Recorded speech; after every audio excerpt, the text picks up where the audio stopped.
Hello everyone, welcome to our channel Sarkari Pariksha. तो हम child development की आखिरी क्लास पे आ पहुंचे हैं। अभी तक मैंने आपको डेवलपमेंट क्या है, यानी कि विकास क्या है, वृद्धि और विकास में क्या अंतर है समझाया है। हमने 2 स्टेजेस अभी तक कवर कर ली हैं, इन्फेंसी और चाइल्डहुड। और आज जिस लाइफ स्टेज को मैं लेकर आई हूँ वो हमारी लाइफ का सबसे कंफ्यूजिंग लेकिन सबसे एक्साइटिंग फेज रहा है।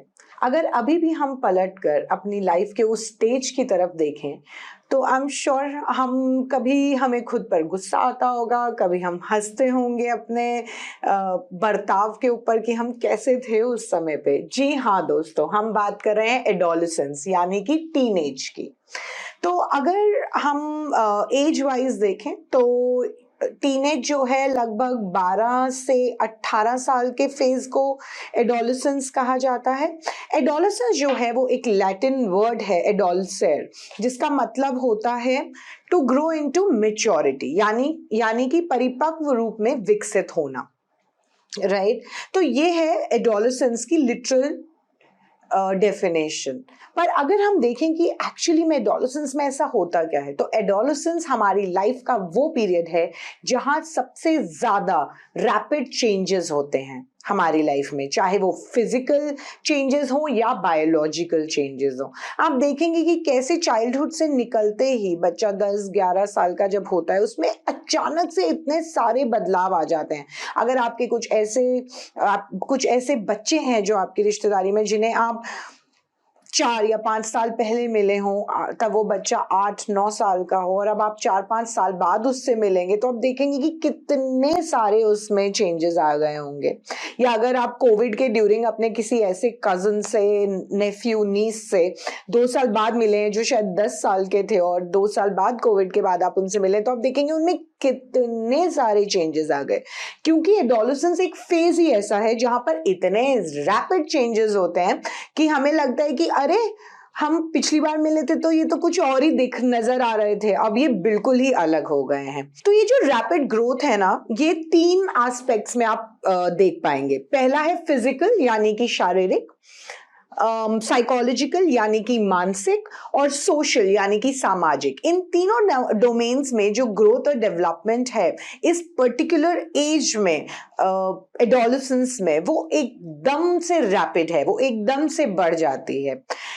हालांकि इस पर्टिकुलर स्टेज के बारे में बहुत कुछ बोला गया है, बहुत कुछ कहा गया है, लेकिन अगर मैं एग्जाम पॉइंट ऑफ व्यू से बात करूं तो एक नाम जिससे जुड़ा हुआ सवाल शायद कई बार आता है वो है स्टेनले हॉल, जिनका पूरा नाम है जीएस स्टेनले। इन्होंने एक किताब लिखी 1904 में जिसका टाइटल था एडोलेसेंस, और 1904 में इस किताब में जिसका नाम था एडोलेसेंस, उन्होंने लिख दिया कि adolescence is a phase of stress and storm, right. Stress और स्टॉर्म का फेज है, यानी कि बहुत ही उतार चढ़ाव है, एकदम तूफानी सा फेज है वो एडोलेसेंस। तो स्टेनले हॉल के अकॉर्डिंग जो स्टॉर्म है, जो तूफान है, वो इसलिए है क्योंकि बच्चों का खुद पे सेल्फ कंट्रोल जो है वो कम है।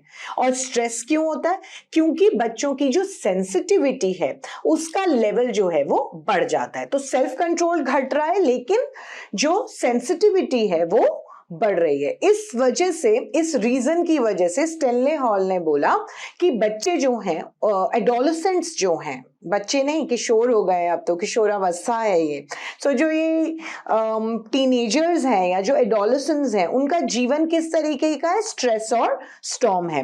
तो अपनी किताब में उन्होंने 3 मुख्य कारण इस स्ट्रेस और स्टॉर्म के बताए हैं। पहला है कॉन्फ्लिक्ट विद पेरेंट्स। तो आपने खुद भी अपनी लाइफ टाइम में अगर आप पीछे अपने एडोलेसेंस के बारे में सोचेंगे या आप अपने आसपास एडोलेसेंस को देख रहे हैं, अगर आप 9वीं 10वीं 11वीं 12वीं के बच्चों को पढ़ा रहे हैं, या आपके खुद के भाई बहन हैं जो इस स्टेज में हैं, या अपने आसपास के भी आप एडोलेसेंस को ऑब्जर्व कर रहे हैं, तो एक चीज जो आपने नोटिस की होगी और अक्सर जो आप पेरेंट्स को कंप्लेन करते हुए सुनेंगे वो ये है कि इस किशोरावस्था में, इस स्टेज में पेरेंट्स का और बच्चों का जो कॉन्फ्लिक्ट है वो बहुत ही ज्यादा हो जाता है, राइट। हमेशा वो उसी फेज में रहता है, लड़ाई झगड़े के फेज में। आने वाली जैसे जैसे हम क्लास के साथ प्रोसीड करेंगे हम देखेंगे कि क्यों ये जो जो फ्रिक्शन है वो पेरेंट्स के बीच में बढ़ता चला जाता है, क्यों ये जो चीखने चिल्लाने की जो स्टेज है वो पेरेंट्स और एडोलेसेंट्स के बीच में आ जाती है, क्यों ये दरवाजा धड़ाक से बंद करना, आपको कुछ समझ नहीं आता, मैं आपसे कोई बात नहीं करना चाहती, आप हमेशा मुझे ऐसे ही बोलते हो, ऐसे शब्द ऐसे सेंटेंसेस बार बार एक टीनेजर के पेरेंट को, एक एडोलेसेंट के पेरेंट को क्यों बार बार सुनने पड़ते हैं, वो हम आगे जाके इस क्लास में डिस्कस करेंगे। पर हॉल के अकॉर्डिंग जो एक रीजन है स्ट्रेस और स्ट्रॉम का वो ये है कि बच्चों का इस उम्र में जो पेरेंट्स के साथ कॉन्फ्लिक्ट है वो बढ़ता चला जाता है। हमने भी नोटिस किया होगा अगर हम अपनी लाइफ के बारे में सोचें कि एडोलेसेंस में एक रिबेल की फीलिंग आ जाती है, हम रिबेलियस हो जाते हैं, हम अथॉरिटी को चैलेंज करने की कोशिश करते हैं, राइट। दूसरा जो मेजर रीजन स्टैनली हॉल अपनी किताब में कहते हैं कि जिस वजह से वो एडोलेसेंस को स्ट्रेस और स्टॉर्म का स्टेज कहते हैं वो है मूड डिसरप्शन। आप देखेंगे कि एडोलेसेंस में जनरली जो मूड होता है वो मूड स्विंग होता रहता है, राइट। उनका अभी हंस रहे हैं, अभी तुरंत रोने शुरू हो जाएंगे, अभी लड़ रहे हैं, अभी अचानक उन्हें बहुत प्यार आ जाएगा। तो ये बहुत ही मूड जो है उनका वो बहुत ही जल्दी चेंज होता है, बहुत ही जल्दी स्विच होता है, कभी गुस्सा, कभी प्यार, कभी चीखना चिल्लाना, कभी बिल्कुल बच्चों की तरह रोना। तो एक ये मूड डिसरप्शन है। तीसरा है बच्चों का रिस्की बिहेवियर में इंडल्ज होना। इस एज में जो एडोलेसेंट्स होते हैं वो बहुत ही अलग अलग तरीके के रिस्की बिहेवियर्स में अपने आप को इंडल्ज करते हैं। अब इन सब तीन जो कारण है ना, जिन कारणों की वजह से स्टैनली हॉल ने इस फेज को स्ट्रेस और स्टॉर्म का फेज दिया, इसके अलग अलग रीजंस हैं। देखिए, जो कॉन्फ्लिक्ट है पेरेंट्स के साथ वो इसलिए है क्योंकि बच्चे जो हैं अब उनमें ना अलग से, जब हम कॉग्निटिव डेवलपमेंट पढ़ेंगे तो आगे डिटेल में पढ़ेंगे, पर अभी वो अपने आइडियाज, अपने पॉइंट ऑफ व्यूज को एक्सप्लोर कर रहे होते हैं। वो हर चीज का लॉजिक, हर चीज का रीजन जानना चाहते हैं कि अगर मम्मी बोल रही है कि रात को एक पर्टिकुलर टाइम से पहले घर आना है तो क्यों ऐसा है, या अगर मुझे मना किया जा रहा है कि ये ड्रेस नहीं पहननी है, ये चीज खानी पीनी नहीं है, तो क्यों मना किया जा रहा है। तो वो हर चीज में लॉजिक चाहते हैं, इसलिए बहस हो जाती है। हम एक रीजन ये भी है कि पेरेंट्स जो होते हैं वो अभी भी यही सोच के चल रहे हैं कि जो उनका टीनेजर बच्चा है वो अभी भी चाइल्ड ही है, सो वो अभी चाइल्डहुड फेज में ही उसे समझ रहे हैं, जबकि यहाँ बहुत सारे चेंजेस आ गए हैं। तो आई एम श्योर जो आप में से वो लोग जिनके एडोलेसेंट्स हैं इस वीडियो के बाद से एटलीस्ट अपने बच्चों के साथ एम्पैथाइज करना शुरू कर देंगे, उन्हें बेहतर समझना शुरू कर देंगे। तो जो मूड डिस्ट्रप्शन है दूसरा, वो मूड डिस्ट्रप्शन हार्मोनल चेंजेस की वजह से भी है। देखिए इस टाइम पे, और मैं आगे अभी प्यूबर्टी के बारे में भी बात करूंगी, एडोलेसेंस के टाइम पे इतने ज्यादा हार्मोनल चेंजेस हो रहे होते हैं कि उसकी वजह से हमारा जो मूड है वो उसमें चेंजेस आते हैं। अब अगर हम एडोलेसेंट्स की बात करें तो एडोलेसेंट्स में फ्रंटल लोब जो है वो अभी भी डेवलप हो रहा होता है। 25 साल की उम्र में जाकर जो हमारा फ्रंटल लोब है वो पूरी तरह डेवलप्ड होता है। तो क्योंकि फ्रंटल लोब जो है वो अभी भी डेवलपिंग स्टेजेस पर है, इसीलिए एडोलेसेंट्स की जो पावर है to make judgements and to weigh before they do anything, weigh the consequences before they do anything, वो थोड़ी सी कम होती है। इसीलिए बच्चे जो हैं वो उस न्यूरोलॉजिकल स्टिमुलेशन के लिए वो रिस्की बिहेवियर्स में इंडल्ज करते हैं। अब ये तो था स्टैनली हॉल का टेक, जिन्होंने एडोलेसेंस को बोल दिया स्टॉर्म एंड स्ट्रेस का स्टेज। ऐसा ही एक पॉइंट ऑफ व्यू हमारे इंडियन रिसर्चर हैं जिनका नाम है टी.एस. सरस्वती जी, उनका भी है। उन्होंने कहा है कि adolescence is like a kaleidoscope. Kaleidoscope आपको याद है, बचपन में एक खिलौना होता था जिसे हम ऐसे हिलाते थे तो उसमें रंग बिरंगे उनके रंग और उनके पैटर्न चेंज होते थे। तो सरस्वती जी कहती हैं कि एडोलेसेंस को किसी भी एक नजरिए में बांधा नहीं जा सकता, क्योंकि एडोलेसेंस का एक्सपीरियंस जो है वो डिपेंड कर रहा है कि आप उसको किस नजरिए से देख रहे हैं। आपकी कास्ट, आपकी क्लास, आपका जेंडर, आपका रीजन, आप कौन से रीजन में है, ये सब डिफाइन करता है कि एज एन एडोलेसेंस आपका एक्सपीरियंस जो है वो क्या होने वाला है। तो क्या एडोलेसेंस को एक यूनिवर्सल स्टेज की तरह हम मान सकते हैं? Definitely as a stage of development it is universal, लेकिन एडोलेसेंस के जो एक्सपीरियंसेस हैं, जो एडोलेसेंट्स एक्सपीरियंस करते हैं, उनमें बहुत बदलाव आता है डिपेंडिंग ऑन वो कहाँ के हैं, उनका सोशल स्टेटस क्या है, उनका रिलीजन क्या है, उनकी कास्ट क्या है, क्योंकि इसी ये जो कल्चरल कॉन्टेक्स्ट है जिसे हम हिंदी में बोलते हैं सांस्कृतिक संदर्भ, ये एक बहुत ही इम्पोर्टेंट एक बेस बन जाता है, जिसके एक कुशन होता है जिसके अगेंस्ट हम समझ पाते हैं कि जो भी सोशियोलॉजिकल और साइकोलॉजिकल जो चेंजेस होंगे, जो एक्सपीरियंसेस होंगे एडोलेसेंस में, वो हमारे सांस्कृतिक संदर्भ यानी कि कल्चरल कॉन्टेक्स्ट में हमें समझने हमारे लिए बहुत ज़रूरी है। क्योंकि जो भी हम एक्सपीरियंस हमने किया है एज एन एडोलेसेंट या कोई भी एडोलेसेंट जो एक्सपीरियंस करता है, वो दो चीज़ों पे डिपेंड करेगा। पहला, जिस कल्चर से वो है उसमें एडोलेसेंस को कैसे देखा जाता है। अगर वो एक ऐसे कल्चर में है जहाँ एडोलेसेंस को मान ही रखा है कि भैया ये तो प्रॉब्लम और कंफ्यूजन का स्टेट है, इस उम्र से गुजरने वाले हर बच्चा बहुत ही कंफ्यूज होता है, बहुत ही फ्लेयर्ड अप रहता है, गुस्से में रहता है और उसको तो मूड स्विंग्स होते हैं, और हमने सारी नेगेटिव कॉनोटेशंस इस स्टेज से जोड़ रखे हैं, तो बच्चे का एक्सपीरियंस भी उसी तरीके का होगा, क्योंकि वो जिस समाज में रह रहा है उस समाज में इस स्टेज को ऐसे ही देखा गया है। ऑन द अदर हैंड, अगर एक ऐसा समाज है जहाँ पे हम इसे प्रिपरेशन टू एडल्टहुड देखते हैं कि बच्चा अब तैयारी कर रहा है बचपन से और एडल्टहुड की तरफ बढ़ने के लिए, तो इस उम्र में, इस एडोलेसेंस के स्टेज में बच्चा रिस्पॉन्सिबिलिटीज लेना सीखेगा, बच्चा जिम्मेदारियां लेना और छोटी छोटी जिम्मेदारियां निभाना भी सीखेगा। तो एक एडोलेसेंट का जो एक्सपीरियंस है वो उसी प्रकार का रहेगा। तो इसीलिए अगर हम अपने इंडियन कॉन्टेक्स्ट में भी देखें तो बहुत ही कंफ्यूजिंग है और इनफैक्ट बहुत ही अलग अलग एक्सपीरियंसेस हैं।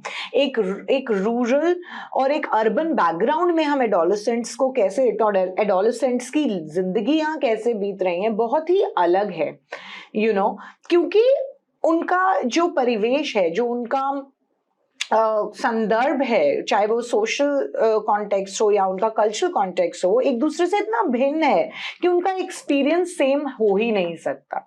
इनफैक्ट आप कई जगहों पे देखेंगे कि शायद एडोलेसेंस जो है वो कहीं खोसा गया है।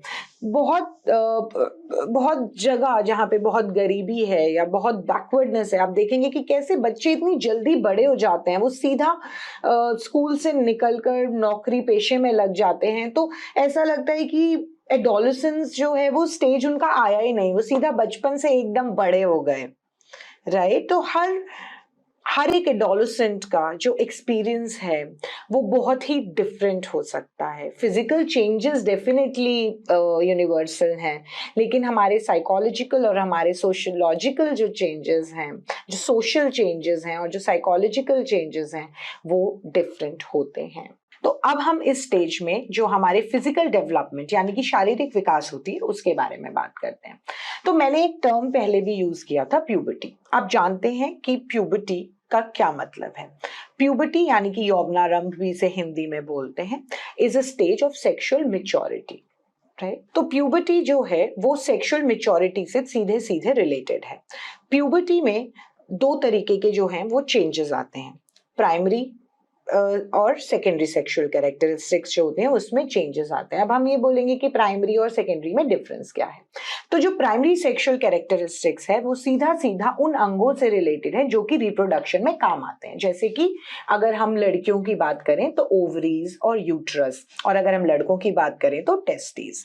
इनकी जब डेवलपमेंट शुरू होती है तो प्यूबर्टी में, तो हम उसे प्राइमरी कैरेक्टरिस्टिक्स बोलते हैं। अगर हम सेकेंडरी सेक्सुअल कैरेक्टरिस्टिक्स की बात करें तो इसमें उन कैरेक्टरिस्टिक्स को हम रेफर कर रहे हैं जो डायरेक्टली इन्वॉल्व नहीं है, जैसे कि आवाज में बदलाव, हेयर का ग्रो होना, बॉयज़ के केस में बियर्ड का ग्रो होना, और उनकी आवाज़ में चेंज आना। गर्ल्स की अगर हम बात करें तो ब्रेस्ट साइज़ का इंक्रीज होना, और मिनार्की यानी कि onset of menstruation, menstrual cycle का स्टार्ट होना, ये सारे हमारे सेकेंडरी सेक्सुअल कैरेक्टरिस्टिक्स के अंडर आते हैं। अगर हम मोटे मोटे तौर पे बात करें कि बॉयज़ और गर्ल्स में क्या ऐसे चेंजेस हैं जो फिजिकल डेवलपमेंट में आते हैं, तो हम देखेंगे कि बॉयज़ की जो हाइट है वो 12 से 13 साल से एकदम से शूट अप होनी शुरू हो जाती है। गर्ल्स में ये थोड़ी पहले होती है, तकरीबन मिनार्के से 2 साल पहले, मतलब 8-10। तो आप देखेंगे कि एडोलेसेंट गर्ल्स की हाइट पहले बढ़ती है, बॉयज़ की थोड़ी सी डिलेड हाइट की इंक्रीज होती है। फेशियल हेयर दोनों में आते हैं, बॉयज़ के केस में वो ज़्यादा आते हैं in terms of moustaches, beard, एकदम से मूंछें उगना और दाढ़ी आना होती हैं। गर्ल्स की हम बात करें तो जो मेजर चेंज आता है वो है मिनार्की यानी कि ऑनसेट ऑफ मेंस्ट्रुअल साइकिल। दोनों की आवाज़ों में बदलाव आता है, दोनों की आर्मपिट में हेयर ग्रोथ, प्यूबिक हेयर का ग्रोथ, ये सारे कुछ ऐसे चेंजेस हैं जो कि सेक्सुअल मैच्योरिटी की तरफ लेकर जा रहे हैं। अब इसमें भी वेरिएशंस आती हैं, आपकी डेवलपमेंट में भी वेरिएशंस आती हैं जो कि आपकी हेरिडिटी और आपके एनवायरनमेंट दोनों से ही इम्पैक्ट होती हैं। आपकी हाइट कितनी बढ़ेगी ये आपके हेरिडिटी पे डिपेंड करता है, आपके पेरेंट्स की क्या हाइट रही है। लेकिन इन सब में एनवायरनमेंट भी एक बहुत बड़ा रोल प्ले कर सकता है। आपकी न्यूट्रिशन कैसा है, आपको मेडिकल फैसिलिटीज किस तरीके की मिल रही है, आपको मेडिकल केयर मिल रही है या नहीं मिल रही है। तो हमारे ये जो भी चेंजेस आ रहे हैं ये हेरिडिटी और हमारे एनवायरनमेंट दोनों से ही इम्पैक्ट होते हैं। अब ये जो फिजिकल डेवलपमेंट है ना, हमें लगेगा कि ये फिजिकल डेवलपमेंट सिर्फ शारीरिक विकास ही है, लेकिन आप जानते हैं ये शारीरिक विकास एक्चुअली हमारे मानसिक विकास के साथ कैसे जुड़ा हुआ है। इतनी ज़्यादा वेरिएशंस हैं फिजिकल डेवलपमेंट में, रेट ऑफ फिजिकल डेवलपमेंट में। कुछ बच्चे हैं जो बहुत जल्दी से हाइट गेन कर लेते हैं, कुछ बच्चे हैं जिनमें डेवलपमेंट थोड़ा डिले होता है। इतने डिफरेंसेस हैं कि उस वजह से बच्चों के मानसिक विकास पे भी बहुत इम्पैक्ट पड़ता है। तो कुछ बच्चे बहुत जल्दी से बड़े हो जाते हैं, उनके लिए वो सोर्स ऑफ कॉन्फिडेंस भी है लेकिन एम्बैरेसमेंट भी है, राइट। कुछ बच्चों को क्योंकि फिर सब उन्हें टोकते हैं, अरे तुम्हारी हाइट इतनी बढ़ गई, अरे तुम इतनी जल्दी मोटे हो गए। तो इट्स अटेंशन। और जिन बच्चों में डिलेड है उनकी अलग से क्लास लगती है कि अरे इतनी देर से तुम्हारी हाइट ही नहीं बढ़ी है, तुम तो छोटे ही ना रह जाओ, तुम तो नाटे ही ना रह जाओ। तो ये जो चेंजेस है ना प्यूबर्टी में, ये अ मैटर ऑफ प्राइड भी हो सकता है और एम्बैरेसमेंट भी हो सकती है। तो ये बहुत क्लोजली रिलेटेड है फिजिकल डेवलपमेंट हमारे साइकोलॉजिकल चेंजेस के साथ।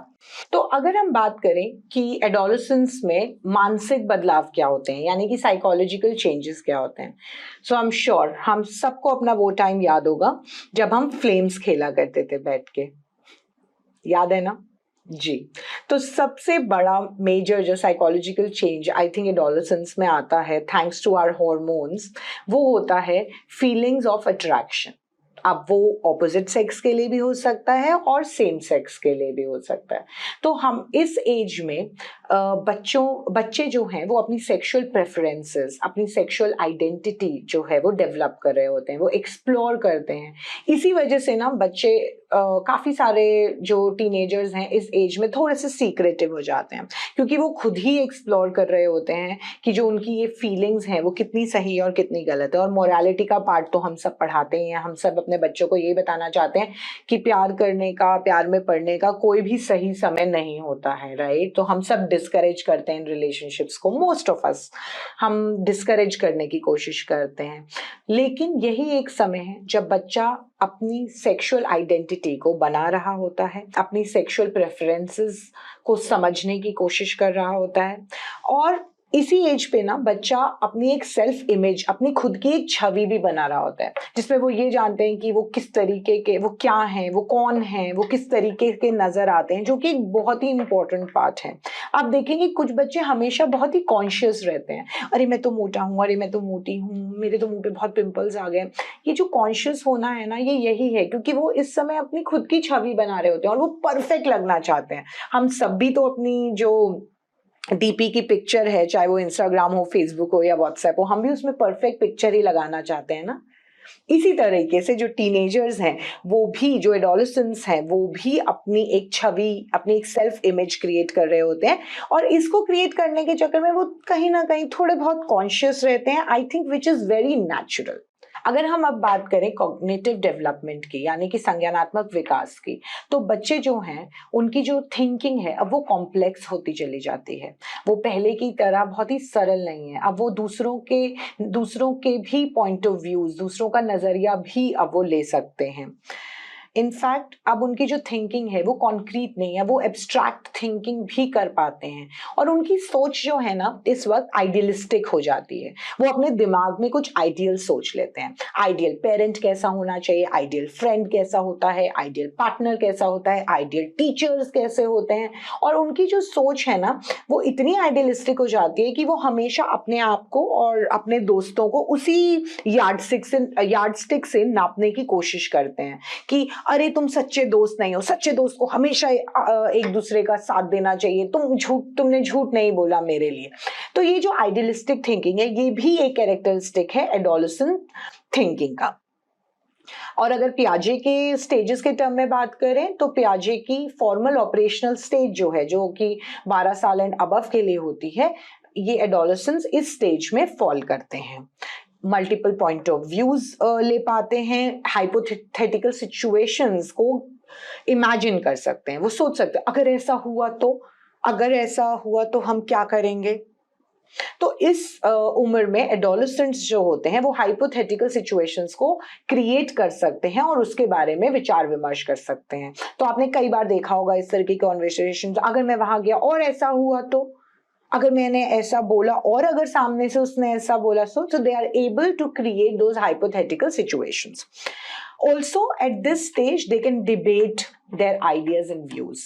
आप कभी भी उनसे किसी भी, चाहे वो पॉलिटिक्स हो, मूवीज हो, आइडियोलॉजी हो, वो किसी भी चीज पर आपसे डिबेट कर सकते हैं और करते हैं मोस्ट ऑफ द टाइम्स, क्योंकि उनका वो अपना पॉइंट ऑफ व्यू जो है वो दूसरों के सामने रखते हैं, और इनफैक्ट वो अपना पॉइंट ऑफ व्यू उस वक्त बना भी रहे होते हैं। तो आप देखेंगे कि कैसे एडोलेसेंट सिर्फ बहस करने के लिए बहस नहीं करते हैं, कई बार उनका पॉइंट ऑफ व्यू खुद का भी वो अपना चेंज करते हैं during a course of debate.